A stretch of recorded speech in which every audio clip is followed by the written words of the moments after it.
Kenapa kita harus KPR saat ini? Quote and quote-nya nih, gue yakin KPR gue 1000% diterima. Nah, jangan resign dulu ya teman-teman ya.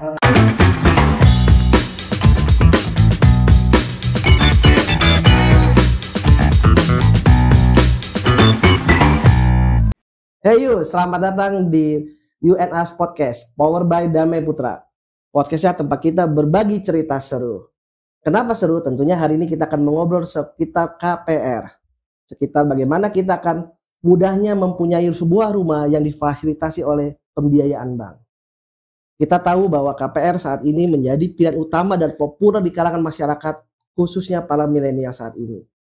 Karena kita lihat pembiayaan melalui KPR ini sedang digalakan oleh pemerintah, sedang didukung oleh pemerintah. Untuk lebih lanjutnya, kita bersama kami semua hadir 3 narasumber dari bank swasta. Untuk lebih lanjut, mari kita kenal bersama mereka. Masing-masing ini sangat jago dan ahli di bidangnya. Mereka praktisi sekali. Kita berkenalan langsung saja dengan Sis Tasya. Boleh lebih lanjut diperkenalkan? Aku Tasya, Bank Permata. Boleh, Bro. Halo, saya Galih dari CIMB Niaga. Dan yang terakhir yang ganteng ini? Ya, hai, dengan Erik dari Bank Danamon. Ya, kita ngobrol-ngobrol mengenai lanjut. Nah, kita tahu rumah itu merupakan suatu kebutuhan yang primer saat ini. Benar. Benar ya? Harga rumah setiap hari dari bulan ke bulan, tahun ke tahun pasti naik. Daya beli masyarakat juga, kalau kita lihat saat ini, pastinya akan tentu sangat berat kalau tidak didukung oleh suatu pembiayaan oleh suatu bank. Ya, kita lihat. Nah, boleh tahu nggak ini kenapa kita harus KPR saat ini? Dan mungkin apa saja persyaratan yang dibutuhkan? Boleh ke Bro Galih, bisa dibantu? Oke, thank you. Ya, Bro Yakob. Yes. Sudah lama Damai ini. Putra. Thank you banyak ada kesempatan ya. Ya. Kita diundang ya. Tapi tadi udah diciriin loh, Bro. Kita semua di sini bank swasta. Bank swasta. Untuk kita nggak suruh pakai seragam. Enggak. Ya kan, kuning, merah sama hijau. Ya kan, pas bener lampu merah ya kan. Ya. Nah, kalau misalnya tadi bilang KPR, memang jadi primadona benar. Ya, beberapa memang developer itu sekarang rata-rata customernya banyak yang KPR. Tapi jangan salah. Memang pas dibilang pas pandemi, ya pas pandemi kata orang ekonomi lagi susah. Benar, sebagian. Tapi jangan salah juga. Pada saat itu banyak nih pengembang yang nyayur nih, benar kan? Ya, yang nyayur. Apalagi insentif pemerintah kemarin pas PPNDTP itu bilangin bahwa banyak yang benar-benar nyayur tuh. Jualannya banyak. Jadi sebenarnya orang-orang banyak yang ngeluarin spending duitnya buat beli rumah, buat beli investasi lah terutama ya, atau banyak yang nahan simpen dulu pakai investasi buat yang lain. Nah, terkait sama KPR yang tadi dibilang memang juga jadi pilihan sekarang. Ditambah karena tingkat suku bunga lagi lumayan bagus lah ya. Nah, dan juga memang bank-bank nih teman-teman nih kasih persyaratan lumayan mudah, ya kan? Termasuk mungkin tempat saya ya, di tempat yang lainnya juga sama. Tapi pada intinya kalau dokumen buat ngajuin KPR itu gampang. Nah, ya kan? Cuma ada 3 sebenarnya. 3. Data pribadi, benar nggak? Betul. Kemudian data keuangan, sama satu lagi data jaminan. Kalau data pribadi baru beranak, Bro. Ya kan? KTP, KK, surat nikah, data pribadi.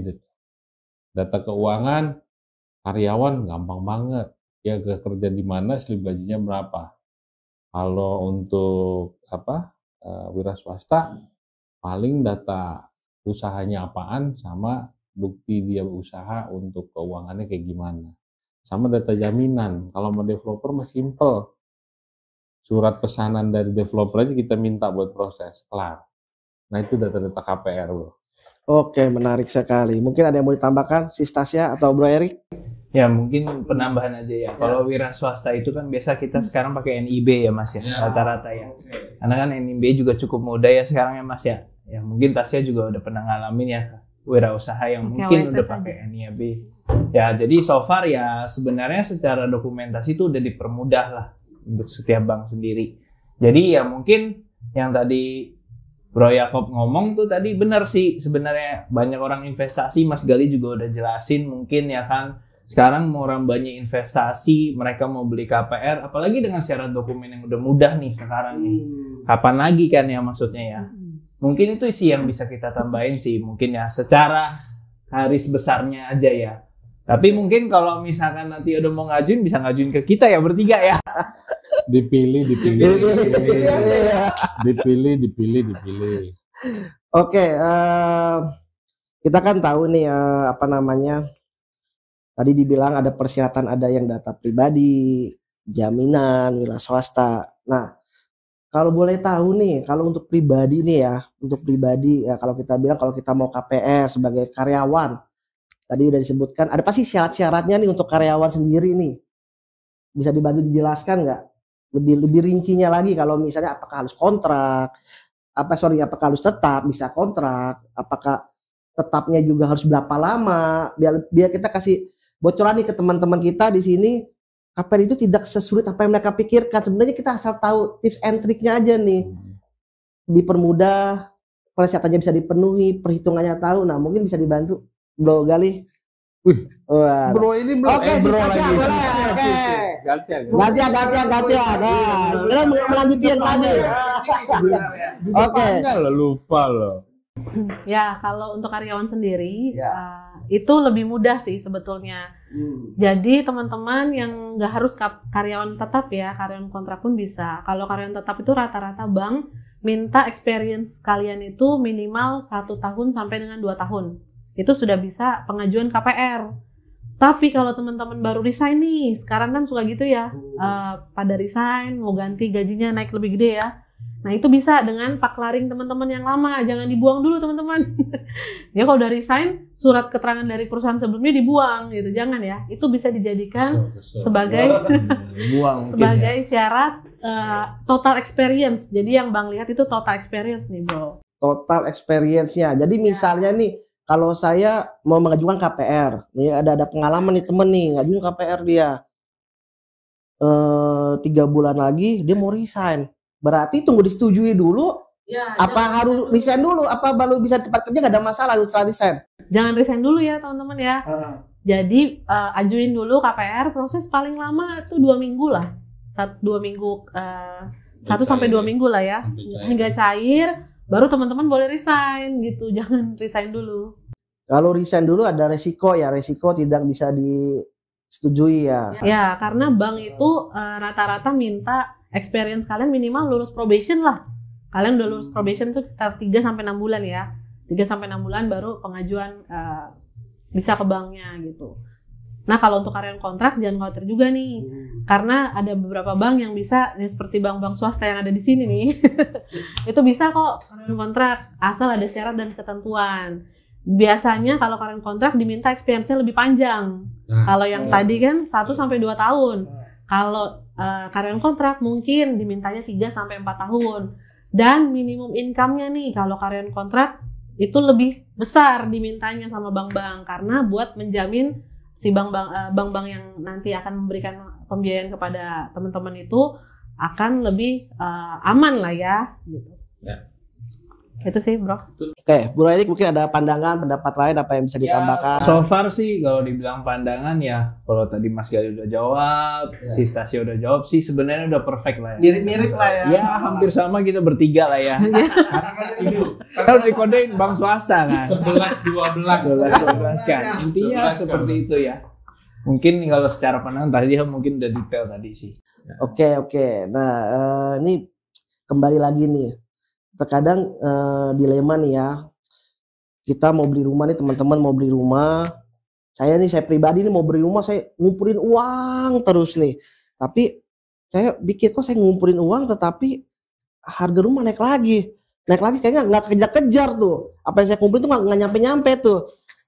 Boleh nggak ada solusinya nggak? Apakah berapa sih DP yang harus saya siapkan untuk minimal saya bisa KPR? Atau saya dengar-dengar itu kemarin tuh ada program dari pemerintah yang 0% itu bisa dibantu nggak dijelasin apa sih itu, saya bingung tuh. Oke, kira lebih Bro, saya karena udah ditanya berdua, sisa saya ya berarti ya. Oke, kalau dari kita sendiri, saya nggak tahu ya, mungkin kan setiap bank itu punya dapur masing-masing ya.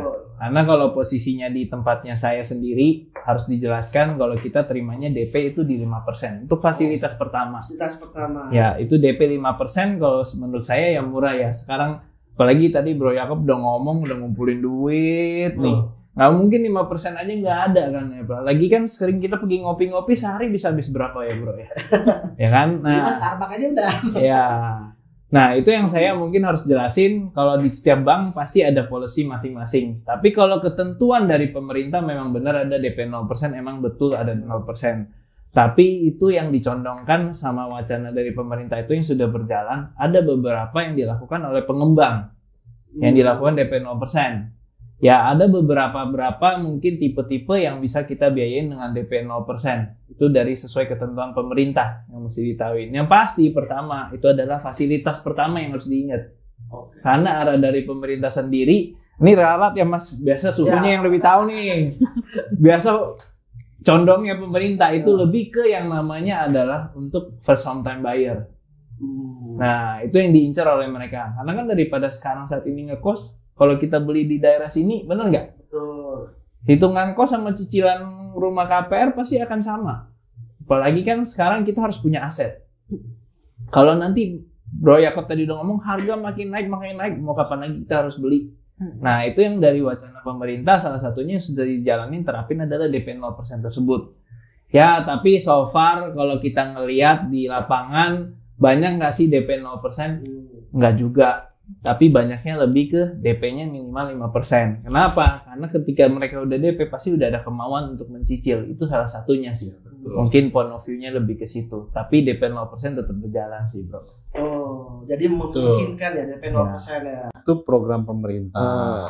Ya kan? Cuma balik lagi benar di lapangan itu rata-rata ya supaya juga nasabah punya willing to pay ya, punya dia kemauan untuk memiliki, ya dia ada rata-rata di 5%-an lah, setuju saya. 5% ya, jadi dan yang 0% itu juga benar-benar harus dilihat banget nih dari analisanya lebih ketat, kemudian juga lebih dalam lah ngelihatnya ya. Jadi rata-rata 5%. Minimal 5% ya buat teman-teman ya. Tapi bisa dicicil kan, Pak? Iya. Itu lagi kayaknya developer juga ada program. Developer biasanya ada program, Bro. Program untuk cicilan DP ya 2 kali 3 kali lah. Jadi lebih meringankan ya. Iya. Jadi minimal itu kalau misalnya saya mau beli rumah yang 1 miliar, saya harus punya uang 50 juta ya buat untuk DP-nya. Kira-kira selain DP ada biaya apa lagi sih kalau boleh tahu nih, biar teman-teman tahu nih, biar saya juga tahu nih kalau mau beli rumah nih gimana nih, DP-nya apalagi diperlukan nih. Kalau biasanya DP nih rata-rata pasti sama nih. Sama nih ya. Biasanya tahap yang pertama tuh harus nyiapin provisi 1%. Oh, BBKPR-nya di luar ya. Itu ada provisi ya. Kemudian ada administrasi ya. Kemudian ada asuransi jiwa. Nah, ini asuransi jiwa penting nih. Ya kan? Buat teman-teman yang ngambil KPR, kan namanya KPR tuh namanya punya rumah biasanya jangka panjang. Nah, kita cover tuh pakai asuransi jiwa supaya amit-amit gitu ya, kalau misalnya terjadi sesuatu sama debitur nggak usah ngerepotin ahli waris karena udah di cover sama asuransi jiwa ya. Kemudian asuransi kebakaran ya, asuransi kebakaran, sama yang terakhir tuh biasanya ada beberapa udah langsung AJB itu pakai jasa notaris kan. Biaya jual beli, biaya biaya balik nama, jasa notaris kayak gitu sih. Ya, more less-nya berapa kira-kira? Ya, sampai 3% lah ya, kurang. Sampai 5% lah ya. Sekitaran segitulah. Sama berarti semua ya. Swasta. Jadi selain kalau misalnya gue harus mau beli rumah, gue siapin DP-nya, biaya asuransi, biaya KPR tadi kurang lebih 3-5% ya, Ya. dari plafon hutangnya ya. Ya. Oke, berarti udah ada gambaran nih ya buat teman-teman ya. Terus juga tadi gue tertarik tuh ada asuransi jiwa nih. Gue amit-amit nih. Misalnya lagi KPR 3 bulan dipanggil yang Maha Kuasa. Nah itu gimana tuh amit-amit tuh? Itu gimana tuh jadinya tuh? Nanti apakah hari waris, apa cicilan gua lunas atau gimana nih? Nah, sama nggak? Kalau bisa Gimana sama nih? mungkin sis Tasya bisa jawab. Karena ini bank swasta semua. Pasti sama. Jadi Oh, pasti kuncinya sama. di situ ya, bank swasta. Nah, kalau biasanya kalau asuransi itu kan memang mengcover untuk pertanggungan jiwa. Jadi sampai dengan tutup usia, maka KPR teman-teman akan outstanding-nya itu akan dilunasi sama pihak asuransi. Nah, selama teman-teman declare pernyataan, nanti ada kuesioner dari asuransi itu dengan sebetul-betulnya dan sebenar-benarnya teman-teman. Karena banyak yang nggak ke-cover kalau teman-teman bohong gitu, maksudnya nggak declare yang sejujur-jujurnya. Asuransi itu ada beberapa kuesioner yang pertanyaannya simpel-simpel ya, sama kok di bank swasta pun ya. Nah, itu harus diisi kayak tinggi badan, berat badan, penyakit-penyakit apa yang teman-teman pernah derita, atau teman-teman pernah merawat inap di mana, karena penyakit apa, keturunan apa. Nah, kalau teman-teman udah declare semua, pasti akan di-cover. Jadi, 3 bulan pun teman-teman asuransi akan bayarkan. Enak ya? Walaupun mas baru 3 bulan ya mas. Kalau 3 bulan itu kan jadi pertanyaan, gimana nih? Oh. Baru KPR amit-amit ya gitu ya. Tapi 1 kalau bulan pun dibayar. bener, kalau sepanjang itu ngisinya bener dan jujur sesuai dengan kondisi, harusnya sih asuransi bayarin ya. Itu lunas Wah. utangnya semua. Jadi yang penting pada waktu di awalnya declare semua ya, Yang jujur, benar. nggak ada dusta di antara Iya. kita. Ya. Oke. Nah, ini Mas-mas nih, Mas Erik, Bro Gali, si Stasia ini kan sudah malang melintang nih lama di dunia KPR ya. Kalau boleh tahu nih, biasanya itu hal-hal apa sih yang membuat itu KPR itu sulit diterima atau ditolak dah? Ya, di reject tuh. Nah, nih boleh nih. Biasanya kan pasti dicari-cari, kita juga pakai. Saya perasaan tuh kayaknya sih harusnya tembus nih, kok di reject ya, ada apa deh? Mungkin bisa kasih apa ya, tips lah supaya bisa diterima, di rejectnya kenapa supaya bisa diterima, gimana ke teman-teman milenial kita nih saat ini, apalagi ya buat mereka yang kan penghasilannya pas-pasan ya kan, udah gitu anggap sudah ngumpulin, udah capek-capek keluarin buat bayar DP, di ujung-ujungnya ditolak juga. Nah, kira-kira berdasarkan pengalaman gimana nih? Bisa sharing nggak nih teman-teman kita nih? Ya, mungkin saya coba bantu ya, tapi ini agak detail ya Mas. Kadang nanti kalau kita ngomong takutnya nanti kita ngajarin nih. Justru itu deh. Umum. Ya, justru ini nih biar teman-teman nih, biar istilahnya quote and quote-nya nih, gue yakin KPR gue 1000% diterima. Nah, Jadi paling simpel ya, kita ambil contoh aja ya, misalkan kita karyawan, iya. kita mau ngajuin KPR. Kan mungkin dari program dari developer atau pengembang pasti ada yang namanya cash, untuk DP-nya bisa dicicil. Nah, ketika mereka mencicil DP, mungkin salah satu yang harus dijaga itu adalah slip checking atau BI checking-nya. Oke, BI checking seliknya ya. Ya, itu paling terutama lah. Itu kunci di seluruh bank, mau bank swasta atau bank yang di luar swasta, itu juga sama. Kuncinya di slip checking, itu yang pertama. Terus yang kedua adalah secara income. Oke, Yang namanya karyawan kan pasti income-nya per bulan. Oke. Ya, yang dilakukan apa sih dari pihak bank? Yang pertama kan kita pasti akan melihat dari paling gampang mudahnya dari rekening atau dari slip gaji atau dari SKP-nya. Selama itu mencerminkan, kalau dari program proses biasa nih, kita bisa lihat itu berapa sih penghasilannya per bulan. Itu paling dasar. Nah, dari penghasilan baru terlihat lagi perhitungan secara kewajiban dia yang ada di slip checking dengan kewajiban yang dengan baru akan kita hitung bagiannya untuk dengan hasil gajinya. Jadi sebenarnya kalau dibilang rata-rata orang pengaju tuh bisa ngitung sendiri. Misalkan contoh, Bro Yakob mengajuin KPR. Bisa hitung misalkan income-nya 10 juta. Tapi karena banyak misalkan pay later, aku laku, misalkan kredit. Ya yang maksudnya kartu kredit. Sekarang kan 3 klik kan, 3 klik hilang. Kartu kredit kan sekarang itu sebenarnya ada perhitungan dasarnya. Paling gampang kalau yang namanya cicilan tetap per bulan, yaitu sudah jadi kewajiban per bulan yang harus dihitung. Nah, terus kalau misalnya kartu kredit, apa sih yang dihitung? Dari sisa pemakaian itu dihitung 10%. Jadi itu bisa dihitung tuh sendiri nih. Oh, misalkan habis belanja travel nih, biasa ke Bali kan senangnya kan? Apa Labuan Bajo nih? Betul, apalagi kita sedang wisata ya, akhir-akhir ini kan pandemi sudah berakhir. Ya, sudah beli, terus dijadikan cicilan kan. Misalkan sebulan itu 1 juta. Itu sudah jadi kewajiban sendiri 1 juta rupiah. Nah, kalau misalkan udah punya kartu kredit, misalkan kartu kredit Boy Yakob berapa? Coba boleh buka dompetnya, ada kartu kreditnya. Ya, jadi bisa misalkan contoh 2. Pemakaiannya juga sama, 10 juta dan 10 juta. Kita hitung 10%-nya aja. Berarti sudah punya kewajiban bayar total 2 juta. Dengan income yang namanya 1 juta untuk misalkan kewajiban tadi yang habis liburan, kartu kredit 1 juta dan 1 juta udah total 3 juta. Nah, dilihat lagi cicilan yang akan diambil untuk KPR-nya sendiri per bulannya berapa. Contoh, misalkan 4 juta. Berarti secara penghasilan sudah keluar setiap bulannya 7 juta. Itu yang bank akan ngukur. Berapa sih income pastinya yang harus mereka dapat setiap bulan. Nah, biasanya dikali total cicilan baru sama total kewajiban yang sudah existing sekarang, itu akan dikali dari penghasilan harus minimal 40%. Pada dasarnya 40% ya, tapi setiap bank itu punya policy masing-masing ya, balik lagi. Ya. Tergantung dari tiering income. Tapi kalau buka dapur rahasia bank, kita nggak boleh di sini. Jadi so far otomatis kita harus ngomongin itu. Amannya 40%. Ya, amannya 40%. Amannya 40% ya. Dari total kewajiban dibandingin sama income. Nah, nambahin dikit ya. Ya, silakan. Soalnya bener deh.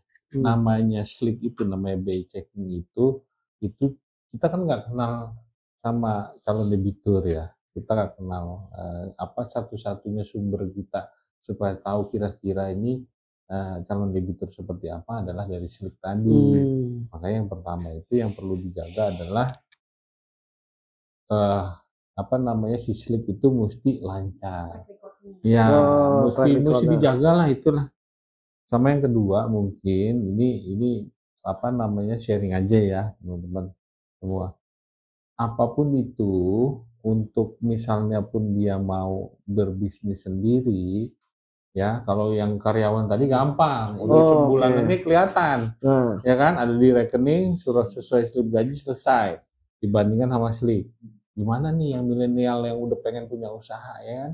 Atau siapapun ini teman-teman di luar sana yang mau KPR ya, yang penting saya kasih info dikit, tercatat. Mungkin teman-teman tahu ya, tercatat. Jadi semua itu harus tercatat. Kalau misalnya dalam artian nih, tercermin lah, kelihatan mau lah. berantakan kayak pembukuan nulis apa tiap bulannya gitu bisa dicatat. Kalau bisa. Kalau masuk lagi ke rekening untuk transaksi lebih bagus lagi. Ya kan? Tapi yang penting tercatat. Saya kasih info gitu aja. Sorry bro, potong sedikit. Tadi kan ada ngomong BI checking, slik. Nah, mungkin bisa dibantu nggak sih dijelaskan apa sih itu BI checking, slik itu mungkin bagaimana? Teman-teman ini kan mungkin kan saya juga kayak dengar-dengar itu familiar apa tuh. Kurang lebih itu bisa dijabarkan slik, BI checking itu apa tuh? Slik. Si Stasia coba apa tuh BI checking, mungkin biar kita teman-teman ini bisa tahu lah ya apa itu BI checking, slik. BI checking sama slik itu sama sebetulnya, cuman bahasa sekarangnya itu diganti ya sama BI itu jadi slik gitu ya, sistem informasi debitur intinya. Jadi kita bank-bank ini ada akses untuk ke OJK, di mana teman-teman punya kredit dimanapun itu akan semua itu kan diawasi sama OJK nih teman-teman, lembaga keuangan, baik yang leasing, baik bank gitu ya. Nanti mereka akan store data ke OJK. Nah teman-teman mau punya hutang dimanapun ya, kredit dimanapun itu kita bisa tarik berapapun, kita bisa tarik nih teman-teman dari database yang OJK punya. Jadi nanti tinggal memasukkan NIK aja sih, NIK sama nomor MPP teman-teman, itu akan ketarik semua pinjaman teman-teman, berapa hutang teman-teman itu kelihatan semua sama orang bank gitu. Nah dari situ kelihatan lebih ke track record-nya, makanya tadi diinfoin sama Bro Erik sama Bro Gali ya. Nah itu bahwa slik itu penting banget nih untuk screening di awal teman-teman. Gitu. Jadi misalnya nih saya punya income 10 juta. Saya punya cicilan mobil lagi. Nah, saya nggak ngomong-ngomong lagi pasti ketahuan ya di akhirnya juga ya. Teman-teman nggak jujur sama orang Tapi lain. bisa nggak ketahuan juga kalau nyicilnya sama saudara. Benar. Mertua juga Ya. Kalau mertua Jadi, ketahuan. pokoknya kalau kita nyicil melalui perbankan atau apapun, atau Lembaga apapun keuangan itu, lah, atau lembaga lembaga keuangan itu pasti akan kelihatan Kebaca. ya. Kebaca. Kelihatan kebaca, baru kita dilihat lagi sama pinjamannya, kelancarannya mungkin seperti apa dilihat ya. Oke. Jadi dari BI checking itu bro bisa melihat track record dan total pinjaman kita. First step-nya itu. Hmm. Kalau itu sampai acak-acakan nih ya, Nah, artinya ada apa namanya, ada yang nunggak apa segala macam. Ya mohon maaf, biasa jadi pasti kita nggak lanjutin. oke. Berarti ya nih anggap misalnya nih namanya kita banyak aktivitas ya zaman sekarang ya. Saya punya cicilan mobil, motor, jatuh tempo saya lupa bayar tuh. Nah, itu pengaruh nggak tuh? Cuma berapa hari lah gitulah. Itu masih bisa ditoleransi nggak? Istilahnya saya masih bisa ambil KPR nggak nih? Kira-kira nih. Itu dapur ya. Nah, Itu sih lebih ke dapur ya Mas ya. Kenapa Pasti lebih ke ada dapur ya? justifikasi. Justifikasi. Karena ada bank-bank yang berani ambil gitu. Itu tergantung banknya sih teman-teman. Jadi banknya berani ambil risiko nggak nih dengan teman-teman yang suka telat-telat itu? Cuma nggak Gitu. laku ya. Ya, soalnya kita takutnya kalau saya bilang iya, Mas Gali bilang enggak, kita berantem di sini. Nggak enak kita. Sampai malam ntar. Iya. Masing-masing bank ngelihat ya, dari oke. secara komprehensif nih orang nih gimana sih. Nasabah pasti dibaca sama bank. Berarti intinya masih ada peluang, tapi ada tapinya yang alangkah baiknya kita emang nggak boleh telat, lancar juga ya. Kalau di bank itu teman-teman slick checking, jadi kelancaran teman-teman itu adalah karakter teman-teman. Karena kan kita kan tadi yang Bro Gali bilang bukan nggak kenal teman-teman kan, teman-teman dari mana juga datang ke kita gitu. Nah kita lihat karakter teman-teman dari si BI checking itu. Gitu. Oke. Nah tadi ada lagi yang mau ditambahin Bro Gali, tips and triknya tuh yang harus dihindari kira-kira si Stasia, Bro Erik. Saya sih itu ya, Gitu kalau ya? wira swasta terutama wira swasta kadang-kadang ya. Banyak cash ya. Nah. Yang penting kalau bisa sih tercatat ya. Nah itu Namanya zaman sekarang kalau kita tujuannya milenial pasti mereka sudah ngerti apa gunanya bank Apalagi itu, ya. transaksi transfer. Oke. Ya kalau untuk ngomong cash ya katanya itu juga mulai Betul, jarang. bersama apalagi kalau yang milenial nih ya, usahanya online. Terdaftar di mana namanya di online store-nya banyak, di marketplace banyak, e-commerce-nya banyak. Nah itu malah pencatatan itu harusnya lebih canggih. Nah ini kita melenceng dikit nih, ada tambahan nih online nih, saya tertarik nih. Nih kayak misalnya saya punya, mungkin saya ya apa nih teman-teman online shop ya kan, zaman sekarang kan online shop itu kan gimana caranya supaya bisa diterima difasilitasi oleh KPR nih ya. Tadi Bro Gali udah kasih bocoran sedikit, itu malah tercatat sebenarnya. Tercatat dalam artian dari apanya? Dari masuk ininya, keuangannya ya. Berarti itu nggak ada masalah, bisa KPR ya. Bisa. Udah cukup banyak kok ya. Banyak juga ya. Banyak yang online itu udah ngajuin dan apa namanya yang di approve juga udah cukup lumayan approve rate-nya dari yang mereka ngajukan. Itu online store itu dalam artian misalnya nih saya buka toko di online shop ya. Saya ngambil barang dari luar negeri. Nah itu masih bisa, masih oke itu. Kurang lebih ini ada justifikasinya nggak? Yang kelihatan pokoknya di dalam kita kan ngelihat berapa sih omsetnya kan. Dan itu biasanya malah di marketplace itu lebih detail. Ya. Lebih detail dia pengeluaran, pemasukan, omsetnya apa tuh dari ya dia mulai kapan kita tuh minta tuh. Kan itu lebih digitalnya lebih mantap itu. Ini kalau kita mau lebih dalam sih Bro, jadi ada online store, online shop itu yang cuman dropshipper yang tadi Bro bilang dropshipper sama yang stok, memang benar stok. Nah bank biasanya lebih senang yang stok teman-teman. Kalau dropshipper itu waktu bank kan nanti bank akan melakukan survei dan foto ya. Pas dilihat mungkin teman-teman cuma laptopan doang gitu kan, nggak ada stoknya ya. Agak aneh juga, ya analis bisa ini juga ya, bisa curiga juga gitu kan, ini benar nggak usahanya gitu. Tapi kalau teman-teman ada stok mah nggak usah khawatir, teman-teman ajuin aja, bisa kok. Nggak ada masalah ya. Intinya online masih di kita malah sekarang harus ngikutin lah sama zaman. mereka udah bisnisnya sekarang arahnya ke sana, masuk kita masih mau jadul melulu. Ya kita ikutin juga lah yang online ini untuk bisa kita provide, bisa KPR juga. Oke. Nah tadi saya juga sempat mendengar tadi kalau kita bicara orang wira swasta itu kan rata-rata mainnya cash. Nah berarti supaya caranya diterima nih gimana, cashnya itu diapain tuh, kurang dicatatnya gimana, ada materi pengertiannya nih bro. Kurang lebihnya Bro Erik bisa dibantu nih. Ya, jadi mungkin kalau untuk pencatatan yang pasti kan harus ada laporan. Yang pertama, yang namanya pun untuk transaksi cash di dalam usaha itu pasti kan juga ada yang namanya mereka ngambil barang atau ngambil stok dan lain-lain. Disitulah yang namanya nggak mungkin ada yang namanya tidak punya invoice ya Mas ya. Pasti semua punya invoice. Nah, yang kedua apa sih dari invoice itu kita bisa lihat transaksi dari trade checking customer. Itu juga dilihat dari posisi itu. Nah, kalau ditanya sekarang pure money cash, saya rasa sih nggak semuanya cash ya. Karena kadang juga ada yang misalkan kayak kita misalkan sebagai wirausaha nih. Misalkan saya beranggap saya wirausaha. Ketika saya terima uangnya cukup banyak, pasti saya akan mencoba yang namanya saya storein ke bank. Karena kita storein tunai. Mungkin dia pengusaha bawang yang ada posisinya di pasar dan lain-lain ya kan. Ya, jadi posisinya kita bisa lihat dari view-nya juga itu. Tapi yang namanya pencatatan, semua itu pasti ada pencatatan. Hari ini dia jual berapa dan lain-lain. Mungkin juga ada pengusaha yang kelas besar masih main cash juga ada. Tapi mereka punya laporannya.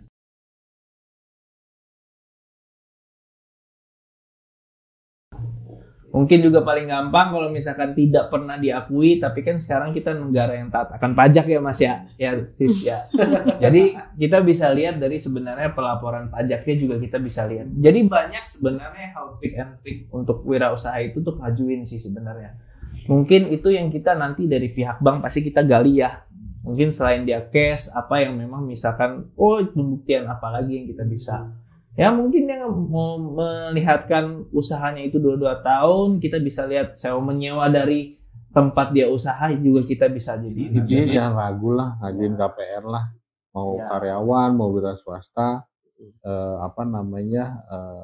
bisa kok mengajukan gitu ya, asal yang penting nasabah kooperatif ya. Iya betul sekali. Ya, kooperatif betul.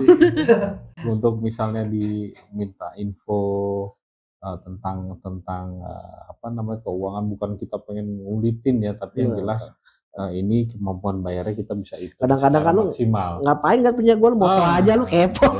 Malah ini sebenarnya mau digali biar bisa tembus lah ya. Penting biar kooperatif, biar sama-sama bisa bisa oke untuk pengajuannya gitu.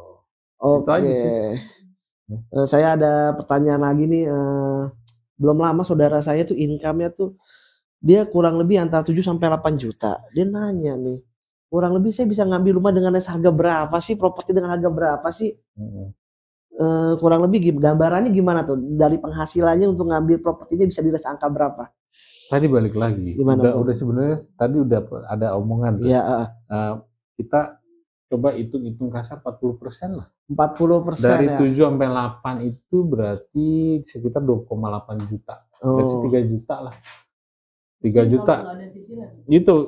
Itu maksimal kewajiban yang bisa digunakan oleh si calon nasabah itu. Maksudnya cicilan 3 jutaan, harga rate-nya semuanya. Jadi cicilannya itu semua 3 jutaan. Misal ekstrim dia nggak punya pinjaman di tempat. Jadi 3 jutanya itu adalah angsuran rumah. Jadi bisa ngambil rumah dengan angsurannya. Angsuran sebulan 3 juta. Nah, balik lagi nanti nih 3 juta nih diputar balik nih, mau jangka waktu berapa lama. Baru nanti ketemu harganya dapatnya berapa. Kira-kira sekitar berapa. Kalau itu range harganya mungkin belum nonton YouTube-nya saya kali. Kalau di YouTube saya udah ngasih tulis semua sih sebenarnya. Saya bukan promosi saya, maksudnya subscribe, bunyikan loncengnya. Itu ada pokoknya Financial Day saya pernah udah terangin juga. Kalau ditanya berapa, itu di antara 300 sampai 400 juta. Kurang lebihnya ya. Molesnya ya. Ya, kalau mau tahu detail bisa nonton saya di YouTube aja. Oke. Mantap, Beri. Benar loh, podcast juga. Loh, jangan dong. Nanti terkenalnya bareng susah kan. Oke, tadi bicara mengenai jangka waktu nih, kurang lebih nih kalau boleh saran nih idealnya. Kalau teman-teman kita ngambil KPR itu idealnya berapa lama sih sebenarnya yang ideal lah jangka waktu KPR itu? Gimana kira-kira? Si Stasia, Bro Erik, Kalau Bro Gali, ideal dia sih gimana ya? Kalau tergantung ya, sebenarnya kebutuhan si calon-calon customer ini juga ya, untuk apa namanya, untuk ngambil ya. Intinya jangan terlalu maksa aja. Malah dia kalau misalnya udah bisa ngitung nih, kita lebih seneng ya. Ya kan ada yang nasabah nih tiba-tiba pengen tenornya cuma 5 tahun. Kan itu cicilannya gede ya. Tapi dia karena dia bisa ngitung begininya dapat, kemudian juga kita bandingin sama rasionya tadi juga dapat, berarti ini orang malah bagus. Kalau misalnya dia ditanya, Pak mau berapa tahun, terserah Bapak, dia malah saya bang agak ini loh, agak ini loh. Tapi kalau dia langsung bisa menentukan bahwa saya pengen 10 tahun, 15 tahun gitu kan. Nah, kalau untuk milenial biasanya sih range-nya antara 15 sampai 20 tahun ya. Nah, itu mempengaruhi nggak sih misalnya nih, saya punya kemampuan nih, saya masih ada punya tabungan sekian ratus. Sebenarnya itu bisa saya sebenarnya 10 tahun aja sanggup. Nah, cuma saya jaga-jaga dah 20 tahun. Nah, itu kan mempengaruhi pembelian rumah selanjutnya nggak sih? Ya, enggak ya. Kalau dibilang karena waktu bunga waktu berjalannya tadi ya, dilihat nggak sih dipengaruhi nggak sih? Ya bisa dibilang pengaruh nggak pengaruh ya, karena kan kita balik lagi ke karir seseorang ya Mas ya Sis ya. Kalau ditanya karir ya siapa yang nggak mau karirnya terus maju kan, apalagi zaman sekarang milenial kalau dilihat ya, atau ya saya sih merasa milenial ya, Sis juga masih merasa milenial ya Sis ya. X apa baby boomer? Kalau saya sih karena kita harus mengejar karir, otomatis kan kalau ditanya pengaruh ketika income kita naik, pengaruhnya seberapa besar? Itu kalau ditanya enggak, pasti juga mungkin kalau income semakin besar nggak mungkin ada pengaruh. Tapi mungkin kalau income-nya stabil dan mungkin secara karir atau mungkin usahanya, ya maksudnya di sini semua juga pengen sukses kan. Ya kita mesti lihat lagi, kalau income-nya sama, itu pasti akan pengaruh untuk pembelian berikutnya. Nah, itu yang mungkin bisa jadi acuan sih yang pertama. Kan mungkin Bro Erik, Bro Gali mungkin nih sebagai pemungkas di akhir kita nih. Tapi gua ada satu. Nah, Bro Erik nih coba deh. Satu.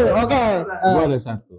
Yang tadi kita bicara slik, bicara apa semua, balik lagi kita sebenarnya nggak tahu Anda siapa. Ya, minta kredit sama kita di bank. Karakter itu kita nggak tahu. Nah, dari slik bagus, dari apa segala macam juga pernah sekali waktu sampai akhirnya dia itu macet. Nah, itu pengalaman yang menurut saya bikin pusing lah buat kita. Jadi artinya ya mudah-mudahan di luar sana untuk KPR adalah tadi kooperatif ya, dan juga kita bisa bisa memberikan infonya itu sesuai lah, sampai akhirnya waktu itu sampai harus ngejar ini itu pengalaman tak terlupakan juga. Jangan sampai amit-amit kejadian lagi sama customer yang harusnya di luar sana nggak begitu lah. Itu mungkin satu di antara berapa lah ya, itu aja sih. Mungkin Bro Erik terakhir kalau mungkin kan Tasya pas akad kredit, tadi Mas Gali pas review nasabah. Mungkin kalau kita belum pencerita yang belum pernah akad, setelah akad ya kadang-kadang kita ngadepin customer ya. Itu kalau customer sudah akad, yang pertama kan kita punya kewajiban nih ketika kita fight untuk aplikasi kita untuk approve. Yang pertama adalah mungkin kan punya experience nih. Misalkan nasabah baru berapa bulan tiba-tiba udah nggak bayar. Nah, ini semua pasti punya experience di dengan ini. Nah, itu kita jadi stressful dan lain-lain. Ya kita sebagai maksudnya orang bank juga kita punya tanggung jawab dengan bank kita sendiri kan yang pasti. Ya sempat kita sampai tungguin di depan pintu ya. Mungkin semua udah pernah ngerasain. Nyubu. Bisa sampai kita nungguin, kita datengin ke tokonya lagi, kita ke sini follow up terus dan lain-lain. Jadi ya itu pengalaman sebenarnya yang hampir kita mungkin rasakan ya, pernah semua lah. Kalau orang pernah kerja di KPR pasti pernah tahu rasanya seperti itu. Itu experience juga sih jadinya. Oke, karena keterbatasan waktu, terima kasih Sis Tasya, terima kasih Bro Gary, terima kasih Bro Eri, Thank you. terima kasih teman-teman yang sudah menonton. Nanti bisa saksikan di YouTube Damai Putra ID, di Instagram Damai Putra ID. Pesan satu dari saya, kita mau KPRI itu tidak perlu takut, kita tidak perlu ragu. Seperti yang tadi disampaikan kepada teman-teman semua tadi dipaparkan, bahwa KPRI itu asal kita tahu ketentuannya, syaratnya, tipsnya seperti apa, itu mudah ya, nggak masalah. Oke, sampai jumpa di episode selanjutnya. Dadah. Bye. Bye.